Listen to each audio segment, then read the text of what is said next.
Hello my friends, from here speaking Chinmatade. Welcome to my channel Science Spectrum. Today, after many days, the second part is almost here. So, today we will learn new things about cell. So, let's us begin to fundamental unit of cell part 2. All cells have following three major functional regions. First, the cell membrane or the plasma membrane or the cell wall. Second, the nucleus, and the third is cytoplasm.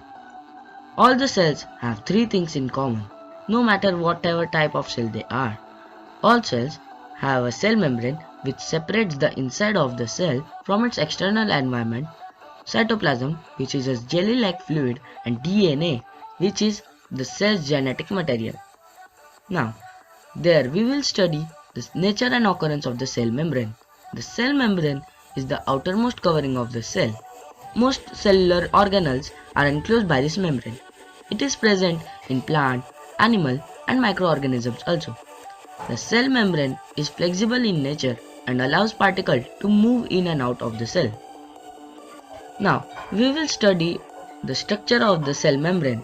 Plasma membrane is living, thin, delicate, elastic, selectively permeable membrane.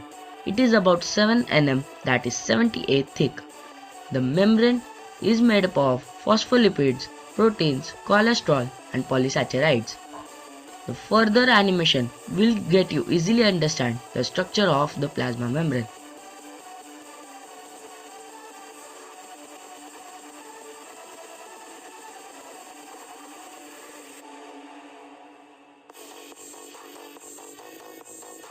Further, moving to the fluid mosaic model, a very interesting by its name of the person who suggested it that it is in the year 1972. Singer and Nicholson suggested a model called a fluid mosaic model to explain the ultrastructure of the plasma membrane or any outer membrane of the cell. According to them, is plasma membrane is made up of bilayer of phospholipids and protein channels. Two types of protein molecules floated about in the phospholipid layer. Intrinsic protein, which completely covers the lipid bilayer, and extrinsic proteins, which occur either on the outer membrane or on the surface of the inner membrane.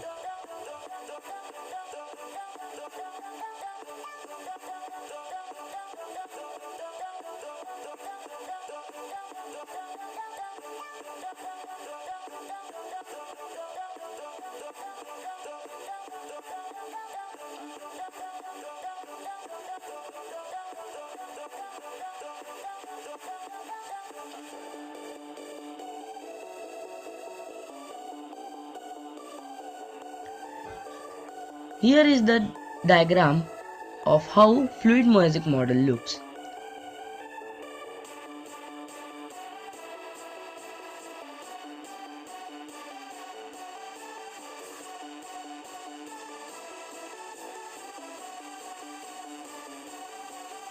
After that, let's move on to the functions of cell membrane. They are: first, plasma membrane permits the entry and exit of some materials in the cell. Second, plasma membrane gives mechanical strength to the cell. Third, plasma membrane keeps the internal environment separated from its external environment. Fourth, plasma membrane acts as a protective layer for the cell. Fifth, plasma membrane allows only the materials which is useful for the cell. Sixth, plasma membrane allows passage of solvent and some passage of solute which are selected.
to diffusion done by the plasma membrane.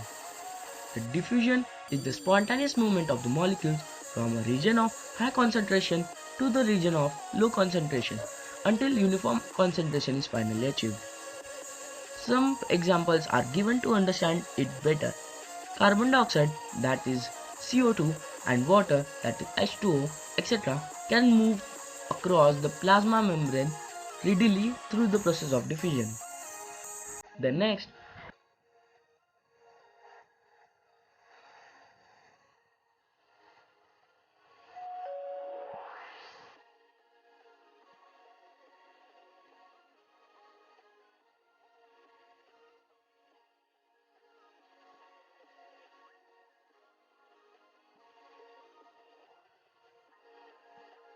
to understand more better, I have done the experiment of diffusion with ink and water, which you can try at home. A link is given in the description box for the further process.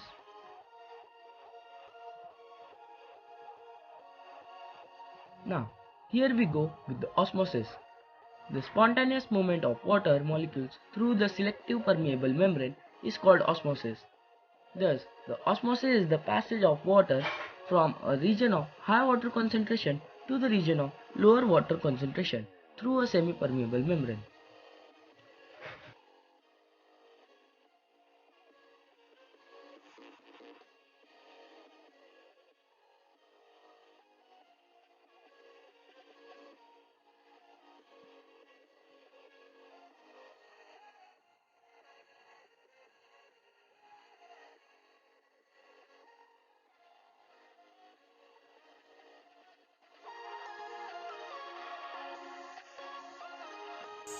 Here, I have given how the movement of water affects a particular cell.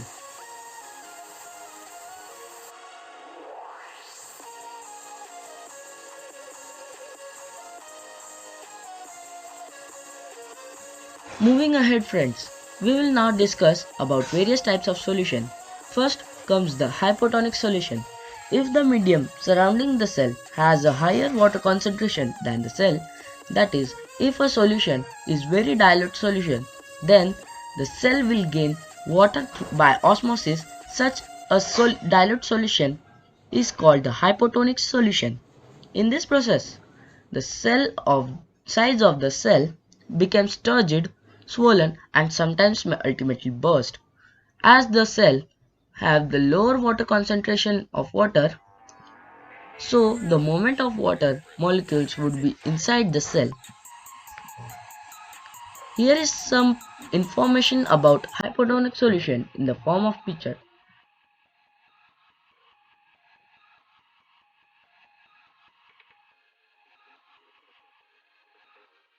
Then comes the hypertonic solution. If the medium has a lower water concentration than the cell, that is, if it is very concentrated solution, such a concentrated solution is called hypotonic solution.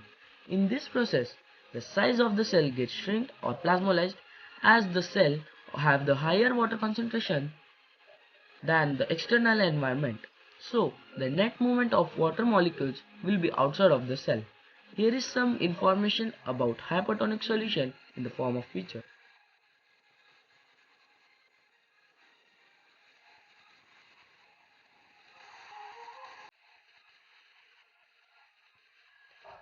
And the last condition is the isotonic solution. If the medium surrounding the cell is exactly having the same water concentration as the cell, there will be no net movement of water across the plasma membrane, and the size of the cell remains the same or unchanged. Here is some information about the isotonic solution in the form of picture.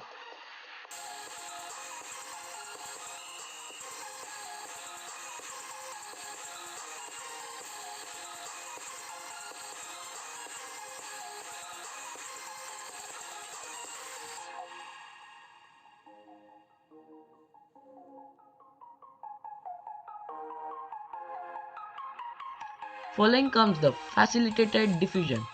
It is a type of diffusion in which molecules are unable to move through the phospholipid bilayer because of its large size.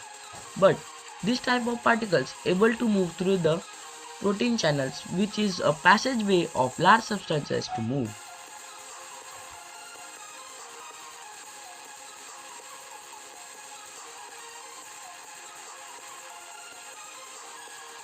Further, we classified yet another type of transport named active transport. Active transport is the movement of molecules across a cell membrane from a region of lower concentration to the region of higher concentration against the concentration gradient. Active transport required the cellular energy to achieve this movement. This type of movement needed ATP energy for the movement against the concentration gradient. This could help This could happen because of the structure called pump. The diagram would help you to understand more better. Next, we will understand about what is endocytosis. Endocytosis is the ingestion of materials by the cell through the plasma membrane. It is a collective term that describes three similar processes. First, cell eating, that is phagocytosis. Second, that is cell drinking, which is photocytosis. And the third, that is receptor mediated endocytosis.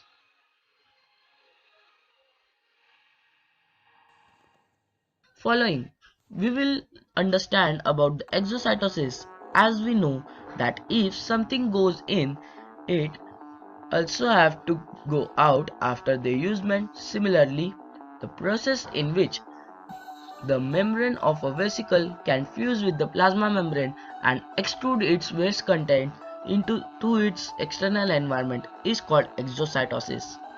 The diagram will clear your information about endocytosis and exocytosis.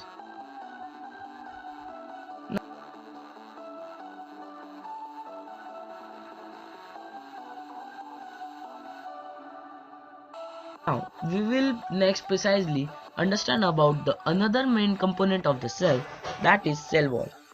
Nature and occurrence. Cell wall is non-living and freely permeable and is secreted by the cell itself for its self-protection of its plasma membrane and cytoplasm along with the cellular organelles. Cell wall is mostly present in the plant cell and is the outer membrane of the plant cell. Let us talk about the structure of the cell wall. Plant cells are made up of cellulose, tiny cellulose fibers called microfibrils, and pectin and hemicellulose, and have plasmodesmata for transportation from one cell to another. It is thick and rigid by nature.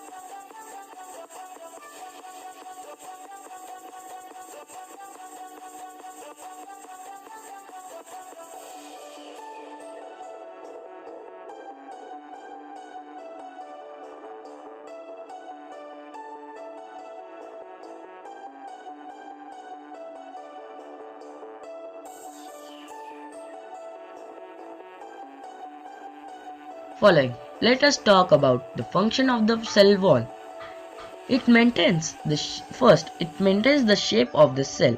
Second, it prevents the desiccation of the cell. Third, the rigidity of the cell wall helps the cell survive in the extreme condition from any harm.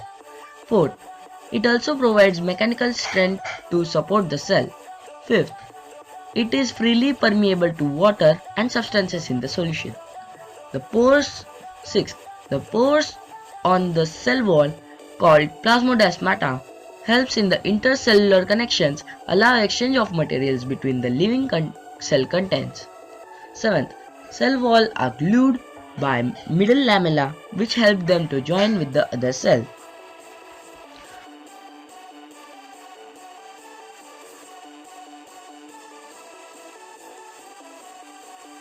Hope you like our video.